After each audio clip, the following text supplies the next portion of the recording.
सोने का कंगन, ये खूबसूरत कंगन गर्व की हंसी है, एक लंबी छलांग जो सालों की मेहनत ने ली है।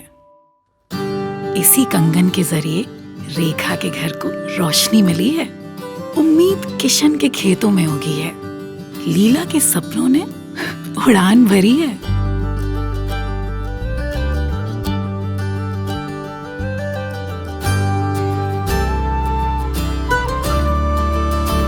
इसीलिए इस कंगन में सिर्फ बेटी की खुशी ही नहीं, बेहतर दुनिया की दुआएं भी चमक रही हैं। जब आप तनिष्क से खरीदते हैं, एक बेहतर दुनिया बनाने में मदद करते हैं।